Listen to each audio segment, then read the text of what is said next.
तो अभी कितना माइलेज दे रही है ये? अभी इसका जो माइलेज का सबसे बड़ा इशू है वो 12 से 12.5 या 13 जाता है इसका एवरेज। लेकिन ये है जैसे कि ओवरटेक करना हुआ हाँ, इमरजेंसी में। बस ये कि अगर मैं 100 किलोमीटर जा रहा हूँ तो शायद मैं फिर वेन्यू में नहीं जाता, मुझे गाड़ी बेचनी पड़ जाती। मतलब 2 चीज़ें आप अभी फेस कर रहे हो, एक तो इसका जो माइलेज वो भी नहीं मिल रहा है, हाँ, साथ ही पावर भी आपको पावर अच्छी नहीं इसकी मिल रही। कम है। हेलो माय डियर फ्रेंड्स, कैसे हैं आप लोग? उम्मीद करता हूँ बहुत अच्छे होंगे। Welcome to another video. आज हमारे पास में है Hyundai की वेन्यू और ये पेट्रोल में है। अगर आप भी लेने का सोच रहे हो Hyundai वेन्यू, तो आज आपका सारा कंफ्यूजन दूर हो जाएगा। हम करने वाले हैं इसका एक ओनरशिप रिव्यू कि ये गाड़ी कितना माइलेज देती है, चलाने में कैसी है और जो कार के ओनर है वो इससे खुश है या परेशान। तो वीडियो के अंत तक बने रहना और वीडियो पसंद आए तो वीडियो को लाइक जरूर करना, चैनल को सब्सक्राइब भी। अब बिना किसी तरीके बुलाते हैं कार के ओनर को। कैसे हो भैया? सब ठीक।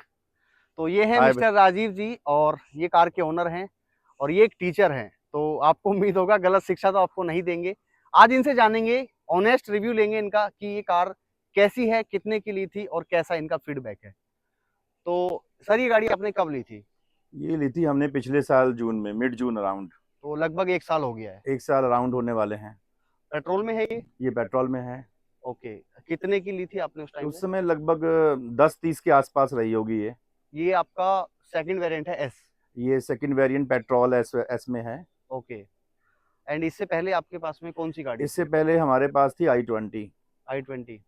वो भी पेट्रोल में थी या वो भी डीजल में थी? पेट्रोल में थी। एंड आपकी रनिंग कितनी है? रनिंग है मेरी अराउंड 50, 45, 50 पर डे बेसिस पर। तो i20 कितने समय रखी थी आपने? i20 was around 4 years. 4 year four लगभग। और ईयर्स चलाई कितनी थी वो गाड़ी? उस समय रनिंग नहीं था प्रॉपर, ओके। तो 30,000 रन किया था, 35-30 के आसपास रन था उसका। अभी ये गाड़ी कितनी चल गई आपकी? ये गाड़ी चल चुकी है 12,000, 14,000 अराउंड। 14,000 के चौदह आसपास हजार चल के चुकी है। आसपास चल चुकी है। तो सर, जब ये गाड़ी आपने ली तो उस टाइम पे आपने कौन कौन सी गाड़ी सर्च की थी? उस समय हम मारुति में गए थे, लेकिन मारुति का जो है थोड़ा फेथ वो कम था। ओके। इसीलिए अब मैंने प्रीवियस टाइम हुंडई को चलाया हुआ था, i20 को। आप ऑलरेडी यूजर है Hyundai यूजर के? हूँ मैं उसका। तो नो डाउट हुंडई की गाड़ियां तो रिफाइनमेंट में बहुत अच्छी होती हैं ओके। और तो आप, चलाने का मजा ही अलग है। हाँ ये तो है, इनकी हम्म गाड़ी रिलायबल, साइलेंट भी काफी होती है और हम्म। मतलब स्मूथ भी बहुत ज्यादा। हाँ हाँ। तो मारुति में आपने कौन सी गाड़ी देखी थी उस टाइम पे? मारुति में उस समय हम लोगों ने देखी थी गाड़ी अराउंड ब्रेजा देखी थी, ओके। स्विफ्ट देखी थी, बट उसमें ज्यादा मन था ही नहीं शुरू से, मैं देख लिया था ऐसे ही। लेकिन फिर बाद में इसका प्लान कैसे बना है आपका? क्योंकि सेगमेंट में तो और भी गाड़ी आती है, सोनट है, नेक्सॉन है, महिंद्रा की थ्री बस एक्सो ये भी। कह सकते हैं पुरानी हुंडई चलाई हुई थी तो फेथ था, ये तो पता था कि भाई गाड़ी स्मूथ चलती है। अच्छा। हम्म। तो अभी सबसे बड़ा मुद्दा ये है कि आपकी वीडियो देखने के बाद बहुत से लोग डिसीजन लेंगे, वेन्यू की तरफ शिफ्ट हो जाएंगे, कि ये कार माइलेज कितना देती है। कार का इसका ना देखिए, अगर मैं इसकी पॉजिटिव साइड की बात करूं तो पहले पॉजिटिव पॉइंट की हम बात कर पॉजिटिव लेते हैं। साइड की अगर मैं बात करूं इसकी, तो गाड़ी तो नो डाउट बहुत अच्छी है। बस इसमें मुझे थोड़ दो चीजों का प्रॉब्लम लगा। ओके। प्रॉब्लम जो इसका है कि इसका एक तो एवरेज बहुत कम आता है। मतलब आपने उम्मीद ज्यादा की थी उस टाइम खरीदी है गाड़ी? हाँ, जैसा देखो, जब शोरूम वाले बताते तो यही है ज्यादा। हाँ। अब एक मान लीजिए एक एक कस्टमर होता है कि उसका काम ही होता है कि भाई पहले गाड़ी वगैरह का शौकीन होता है, तो हाँ। उसके हाँ। सब पता होता है, लेकिन मैं तो टीचर हूँ, मुझे इतना समय तो होता नहीं। हाँ। हाँ। तो इसीलिए हमने जो है वो ज़्यादा रिसर्च नहीं किया इस बारे में। तो अभी कितना माइलेज दे रही है ये? अभी इसका जो माइलेज का सबसे बड़ा इशू है वो 12 से 12.5 या 13 जाता है इसका एवरेज। और और जैसा कि एसी मैंने, पे थोड़ा कम हो जाता है, बट ये कि ठीक है वैसे। मतलब अगर देखा जाए तो हम्म। ज्यादा से ज्यादा ये 12, 13, 14 का माइलेज देती है। 14 का माइलेज देती है। मीटर तो पता नहीं दिखाते हैं कि भाई, जो मीटर जो है डिजिटल मीटर वो तो दिखाता रहता है कि भाई ये माइलेज 17 का भी आ रहा है, 18 का भी आ रहा है। उतना देती नहीं है लेकिन। I think don't think so, क्योंकि मैं जब उसका मैं मंथली कैलकुलेट करता हूँ हाँ। तो अराउंड 10,000 इसका एवरेज आ रहा है। और मतलब। अब आप कैलकुलेट कर सकते हैं कि अगर 50 किलोमीटर पर डे भी गाड़ी चली हाँ। तो 1500 किलोमीटर चली, कोई छुट्टी मेरी होती नहीं है मतलब आपकी जो लगातार। रनिंग है 50 किलोमीटर पर डे है? पर डे है तो अराउंड आप मान लीजिए पर डे, क्योंकि उसमें बीच में कहीं फ्लक्चुएट भी होता है, आना जाना भी होता है ना। हाँ। हाँ। तो ऑन एवरेज मान लीजिए कि 2 छुट्टियां हो गई लेकिन हम कहीं बाहर चले गए हैं, हाँ। हाँ। तो उस सिचुएशन में भी गाड़ी का ऑन एवरेज जो आता है 50 आता है।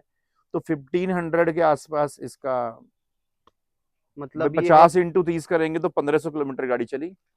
तो माइलेज को अगर लेके देखा जाए तो आप माइलेज की तरफ से निराश है, वैसे गाड़ी अच्छी है। माइलेज को लेकर मैं निराश हूँ, लेकिन इसका रिफाइनमेंट जो है, स्मूथ रिफाइनमेंट है वो अच्छा है इसका। और जब गाड़ी आप की चलाएंगे तो मजा आएगा। दूसरा नेगेटिव पॉइंट जो इसका बताना चाहूंगा जरूर, हाँ पेट्रोल में i20 में समस्या नहीं थी।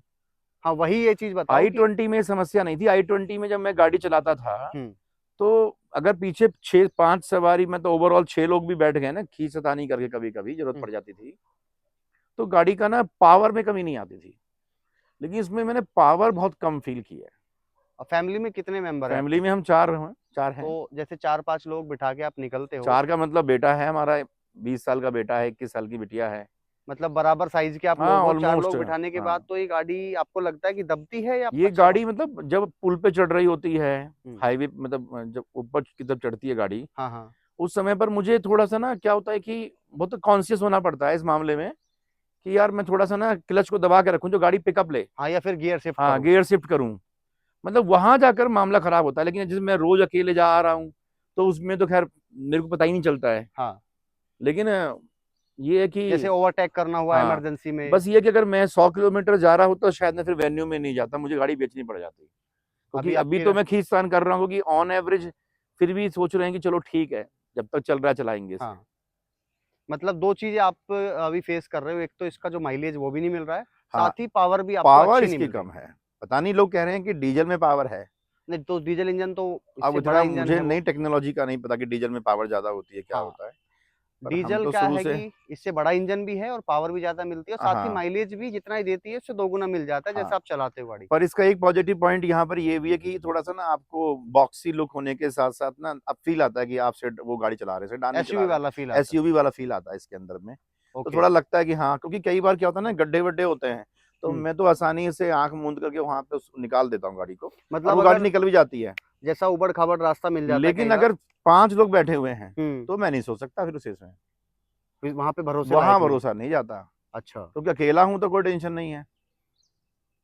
4 जन में मतलब गाड़ी सपोर्ट नहीं गाड़ी करती लोड आपको। लोड मानती है, मजा एंड नहीं आता फिर, मतलब फिर थोड़ा सा खींचपन होता है, फ्रस्ट्रेशन होती है हल्की सी उस केस पछतावा में। होता है बाद में कि यार 10 उस लाख। केस में पावर को लेकर होता है।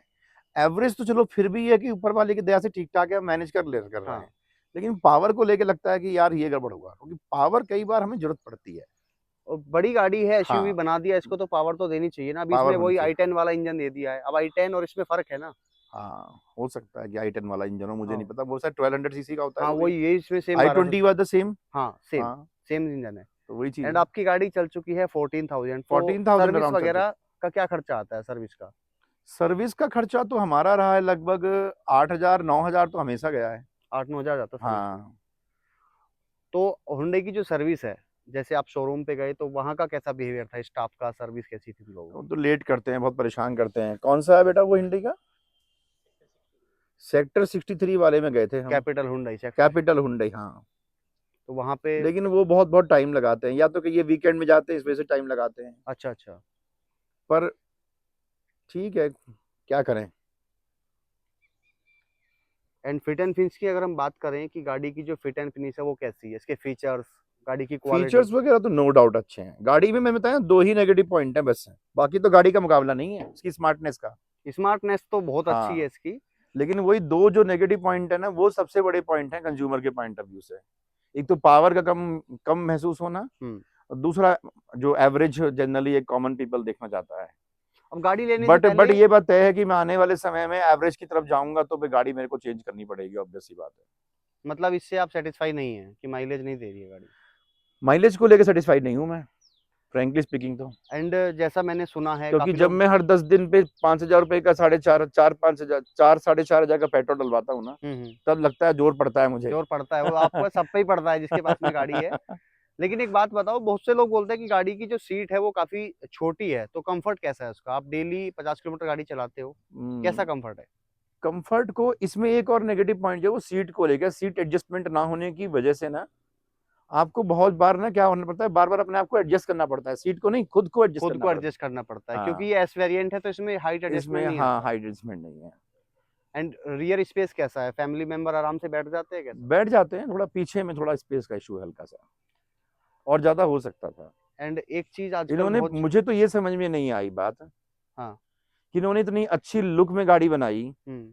थोड़ा सा महंगा करते हैं, लेकिन गाड़ी क्लासी होती है, पावर डालते, ये एवरेज डालते हैं। जब से BS6 फेज 2 आया है ना, हम्म। तब से इंजन जो है अंडर पावर लगने लगे हैं, वो कोई भी गाड़ी हो। अच्छा। लेकिन अगर आप सेम 1200 सीसी की गाड़ी आप मारुति की चलाओगे तो उसमें ज्यादा परफॉर्मेंस मिलता है इसके मुकाबले। हाँ तो उसका लेकिन वजन भी तो कम होता है। हाँ, वजन भी मान लो, हम्म। लेकिन अब मुद्दा यही आता है आजकल, फैमिली के लिए जब गाड़ी खरीदते हैं तो तो सेफ्टी जरूरी सेफ्टी होती है। कंसर्न टॉप प्रायोरिटी है, सब लोगों के लिए भी नहीं भी होता है, कुछ लोग इस बात को पहले टॉप प्रायोरिटी पे रखते हैं, हाँ, कुछ लोग एवरेज प्रायोरिटी पे रखते हैं, इसलिए मेरे लिए एवरेज, पर ये है कि जितना बोला उतना नहीं मिला, और थोड़ा उससे भी कम मिला तो थोड़ा कम लगता मिला, है हाँ बस। वहीं पे अगर उतना बाकी बोल तो बोल के बताया होता तो भी चल जाता, चल लेकिन जाता शायद। सेफ्टी कैसी है इस कार की? सेफ्टी कंसर्न से तो गाड़ी अच्छी है, मैंने जिस तरह चलाई है गाड़ी का वो ठीक है, लेकिन जब आप राउंड लेते हैं ना, उस हम्म। समय आपको ब्रेक लेना पड़ता है, आप बिल्कुल फ्री होकर राउंड नहीं ले सकते हैं इसमें। मतलब जब जब वो, कॉर्नरिंग करते हो, हाँ तब उस समय पर। वो तो एक टोल बॉय डिजाइन है ना, तो बॉडी रोल इस कार के अंदर जाता है। हाँ, कॉन्फिडेंस आता है चलाने में बराबर इसको? अगर आप स्मूथली चलाए जा रहे हैं, सीधा रोड है, तो आपको कॉन्फिडेंस भी आएगा, मजा भी आएगा, फील भी आएगा। ओके। हम्म। और क्या नेगेटिव लगा आपको इसमें? और तो मुझे कुछ खास नेगेटिव लगा नहीं, हाँ इसके लाइट का एक नेगेटिव पॉइंट है, हुंडई का है ही, कि वो अच्छा, दूर तक ना लाइट का फैसिलिटी नहीं देता आपको।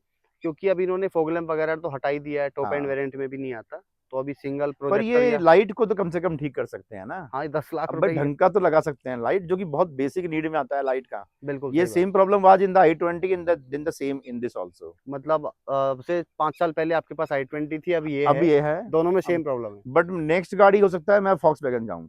उस पे आपको सेफ्टी भी मिल जाएगी। बहुत सारे उस चीजें हैं उसके अंदर में अभी। अच्छा। फॉक्स वैगन की तरफ मेरा जाने का पूरा मन है, जिसमें स्पेशली टाइगुन है, हाँ और हाँ। बजट बढ़ा तो देखेंगे फ्यूचर में क्या होता है।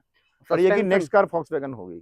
सोच लिया है आपने सोच पूरा लिया है, वो? और क्योंकि रीसेल का क्या सीन है कि कैसी रीसेल है इस कार की, अगर आपने अभी देखा हो, ट्राई किया हो नहीं, बेचने? मैंने कभी रीसेल का ट्राई मैंने किया था बीच में, एक हाँ बार मन हुआ था चेंज करने का हाँ भी। हाँ। तो they were giving around 770 to मी।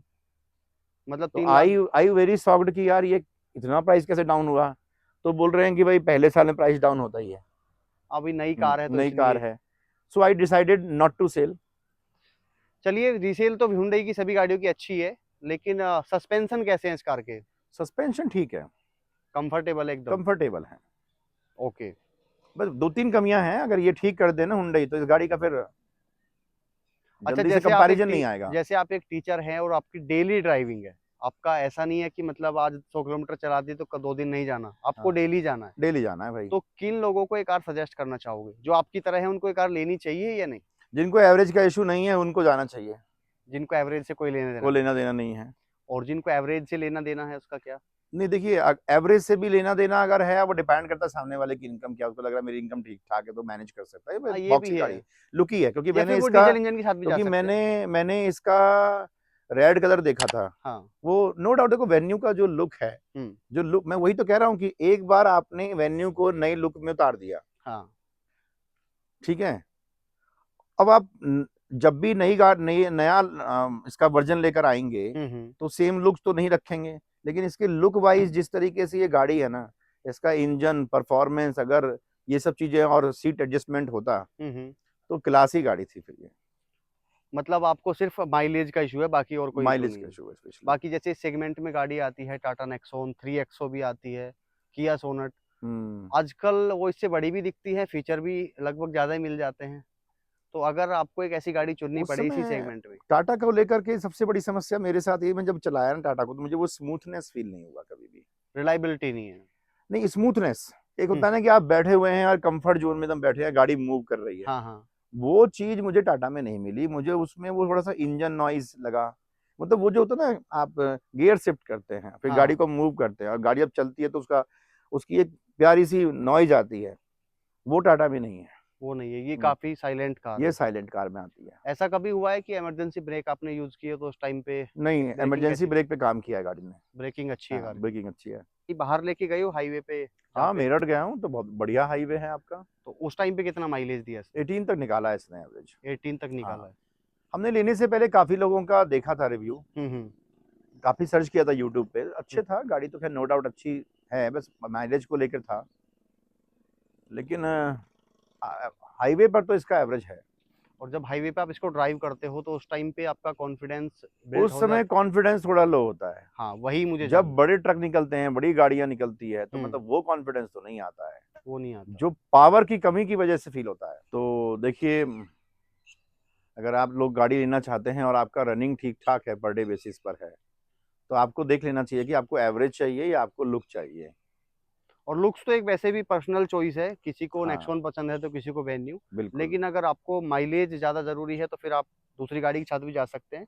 और अगर आपको वेन्यू ही पसंद है और आपको इसके लुक्स बहुत ज़्यादा अच्छे लगते हैं तो फिर आप वेन्यू ले लो, अगर आपको माइलेज से कोई लेना देना नहीं है। तो दोस्तों, ये देखा आपने, मैंने वेन्यू की ऑलरेडी कई वीडियो अपलोड की हुई है, वहाँ भी जाके आप देख सकते हो। हर किसी ओनर का यही एक कंसर्न है कि ये कार माइलेज नहीं देती। अगर आप किसी और इन्फ्लुएंसर की वीडियो जाके देखते हो तो वहाँ पे ये चीज़ आपको दिखाई नहीं देती। कोई भी गाड़ी की बुराई नहीं करता है, लेकिन यहाँ पे कार की बुराई नहीं है, ये सच्चाई है। अगर आप एक वेन्यू गाड़ी लेते हैं, 10 से 15 लाख रुपए खर्च करते हैं, उस टाइम पे आप गाड़ी खरीद लो और बाद में आपको पछतावा हो तो वो चीज़ें अच्छी नहीं होती। अगर आप भी कोई गाड़ी लेना चाहते हो 10 से 15 लाख की, तो पहले अपना बजट बनाओ, फिर गाड़ियाँ शॉर्टलिस्ट करो, फिर एक अच्छी गाड़ी चुनो और बिना टेस्ट ड्राइव के कोई भी गाड़ी मत खरीदो। तो यही था मेरा एक video. Thank you so much sir, time दिया आपने वीडियो में आने के वेलकम, लिए। Welcome, welcome. तो ऐसे ही कंटेंट देखने के लिए आप हमें सब्सक्राइब भी कर सकते हैं, इंस्टाग्राम पे जाके फॉलो भी कर सकते हैं। तो वीडियो देखने के लिए बहुत बहुत धन्यवाद। लव यू दोस्तों।